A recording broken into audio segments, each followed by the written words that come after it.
इमाम हसन और हुसैन ने देखा है, एक बूढ़े बाबा जी वुजू कर रहे थे तो वुजू ठीक नहीं किया।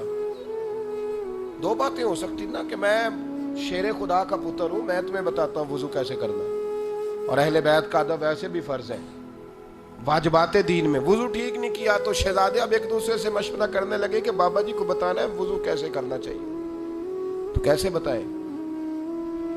हमारे यहाँ अल्लाह खैर करे, खुदा खैर करे, किसी को पता चल ना जाए मसले का।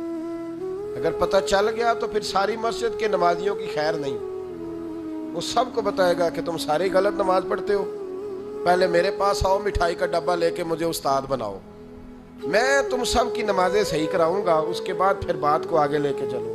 बड़ी तेजी से ठहर जाए, अभी थोड़ा गौर करें, रुकें। तबलीग का एक अंदाज है, उदउ इला सबील रब्बिका बिल हिकमा।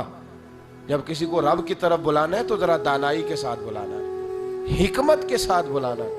हसनैन करीमैन बैठे, अब दोनों भाई आपस में मशहूर। उम्र कितनी है? 7.5 साल, 8.5 साल। मुशावरत हो रही है कैसे बाबा जी को बताना है। अब बात तय हो गई, आंखों आंखों में तरीका वज़ा कर लिया। तो हज़रत इमाम हसन फरमाने लगे, बाबा जी माशाल्लाह आपको वुजू करते देखा है, जरा हम दो भाई भी वुजू करने लगे, जरा देखिएगा भला किसका सही है, ये जरा देखिएगा वुजू। तबलीग करने का भी तो कोई तरीका होना चाहिए ना, जरा देखिएगा वुजू किसका वुजू ठीक है, जरा देखिएगा। तो बाबा जी ने कहा चलो बेटा दिखाओ। वुजू किया दोनों शहजादों ने। ये शहजादे हैं ना, और ये वो शहजादे हैं जो क़यामत में जन्नती जवानों के सरदार बनेंगे।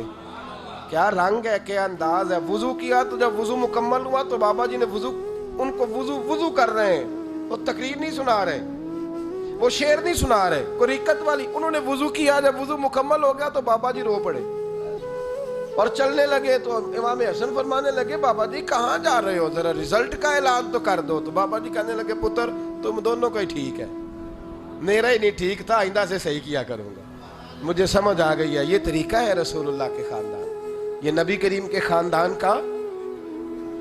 हमारे यहाँ किसी बुजुर्ग को जब मशवरा देना हो ना, आपने ये बात याद रखनी, किसी बुजुर्ग को मशवरा देना हो तो डायरेक्ट नहीं देना चाहिए, ये मना है। पता है आपको? तवज्जो है मेरी बात पर? पूरे आदाब का ख्याल करना है। ये बेहतरीन लोगों की मिसाल है, हुजूर ने इन लोगों के अखलाक को बेहतरीन का, उसका एक तरीका वज़ा करेंगे। आप डायरेक्ट मशवरा नहीं करेंगे, उसमें आप थोड़ा सा सोचेंगे, ठहरेंगे, गौर करेंगे। हजरत जनाब सैयदना शेखुल इस्लाम वल मुस्लिमीन ख्वाजा कमरुद्दीन सियालवी रहमतुल्लाह तआला, अभी कुरूने उला का वक्त नहीं, ये हमारे पास के बुजुर्ग हैं, अभी उन्हें कुछ अरसा हुआ दुनिया से रुखसत हुए। शेखुल इस्लाम ख्वाजा कमरुद्दीन सियालवी रहमतुल्लाह अलैह ना पिंडी के इलाके में किसी सैयद आलिम के पीछे नमाज पढ़ी। आलिम भी थे और सैयद भी थे। उनके पीछे जब नमाज पढ़ी तो उन्होंने ना नमाज के अंदर कोई ऐसी गलती कर ली, हो जाता है ना, इंसान भूल जाता है। वो एक बुजुर्ग थे तो उनके पास में बैठा था, तो एक साहब कहने लगे, जी वो फलां आलिम ने फलां बात किया तो मुझे समझ नहीं आ रही, वो दलील कहाँ है, वो बात कहाँ है। तो बुजुर्गों ने बड़ी खूबसूरत बात की, कहने लगे जो बोलेगा गलती उसी की निकलेगी ना, इधर देखे मेरी तरफ, जो बोलेगा गलती। तो फरमाने लगे जो कोई काम करता है गलती भी उसकी निकलती है, जो गुमसुम हो उसकी गलती किसने निकालनी। तो कभी नमाज बंदा पढ़ाता है तो उसमें भूल भी जाता ही है, तो ये कोई इतना बड़ा मामला। बुजुर्ग थे, सैयद थे, नमाज पढ़ाई, कहीं भूल गए, गलती हो गई, पता चला कि नमाज नहीं हुई, सारे लोग बैठे थे। अब जो जिनका इल्म उन्हें बड़ा परेशान करता है ना कि फटाफट इसका इजहार कर लूं, कहीं ऐसा ना हो कि किसी को पता ना चल जाए कि मैं अनपढ़ हूं। उनको तो शक भी हो तो फटाफट कह देते हैं, जी ये नहीं हुई नमाज, जी खत्म है, आप फटाफट करें, या आप पढ़ाएं या फिर मेरे पीछे खड़े हो, मैं जल्दी जल्दी सही करा दूं आपकी इबादत। ये बड़ा अजीब मामला है। इल्म हो और फिर उसके हाजमे को सही रखना, ये बहुत मुश्किल काम है मियाँ, बड़े कम लोगों में ये बात होती है। अब वो सारे उलमा और भी थे पीछे, तो ख्वाजा कमरुद्दीन सियालवी की तरफ देख रहे हैं कि ये हमारे बुजुर्ग हैं, यही कोई बात करेंगे तो समझ में आएगी। तो अब ख्वाजा साहब रहमतुल्लाह अलैह की तरफ जब उलमा ने इशारा किया तो ख्वाजा साहब फरमाने लगे, चुप करो, मुझे पता चल गया है कि नमाज नहीं हुई, पर ये खाली आलिम नहीं, ये सैयद भी है।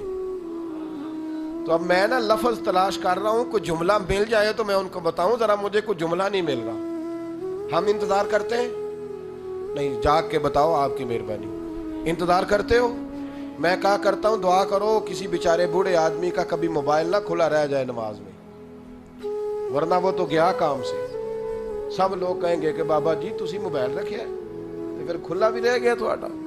اور اس سے زیادہ مل کے یہ دعا کرو کہ امام مسجد کا نہ کھلا رہ جائے، ورنہ ہو سکتا ہے عصر کے وقت مولوی نیا آ جائے کہ آپ کو پتہ ہی نہیں آپ نے موبائل کھلا رکھ لیا ہے۔ اتنا مطلب آپ پتہ ہی نہیں آپ کس کی امامت کر رہے ہیں، اتنے بڑے محدث پیچھے کھڑے اور آپ کا موبائل کھلا رہ گیا۔ بڑا خوفناک ماحول بن گیا۔ اور مسجدوں کے اندر جہاں جو بھی آتا تھا اسے چاہیے تھا کہ کلیجہ بھی ٹھنڈا کرتا، دل بھی ٹھنڈا رکھتا، زبان بھی میٹھی رکھتا۔ تو خواجہ صاحب فرمانے لگے ذرا جملہ کو ملتا ہے تو میں شاہ جی کو بتاتا ہوں، مل نہیں رہا، اتنے بڑے عالم ہیں، چوٹی کا آدمی ہے۔ پھر تھوڑی دیر کے بعد کہنے لگے لو بھائی جملہ مل گیا ہے۔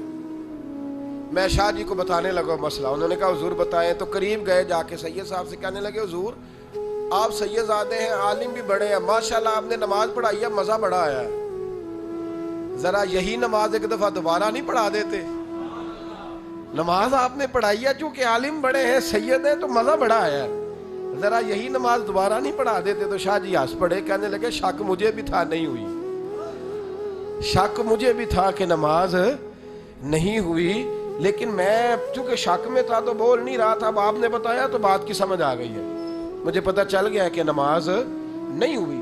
تو اب وہ بھی بوڑھے تھے، کہہ سکتے تھے کہ بڑھاپا ہے جی کیا آپ نے تھکا دیا، آپ کتنی پڑھیں، اللہ خیر کرے، گرمیاں تراویاں آتی ہیں نا گرمیوں میں، خدا نہ خواستہ کہیں قاری صاحب سے 2 کی جگہ 3 پڑھائی جائیں تو پھر اتنا زیادہ احسان کرتے ہیں میری طرح کے لوگ جو پیچھے کھڑے ہوتے ہیں، کہتے ہیں آپ کو پتہ نہیں ہمارا احسان عظیم ہے، ہم آپ کے پیچھے نماز پڑھنے کھڑے، آپ نے تھکا دیا، اب پوری 2 رکعتیں اور پڑھ جائیں گی، یعنی پوری 2 رکعتیں ہی پڑھنی پڑیں گی۔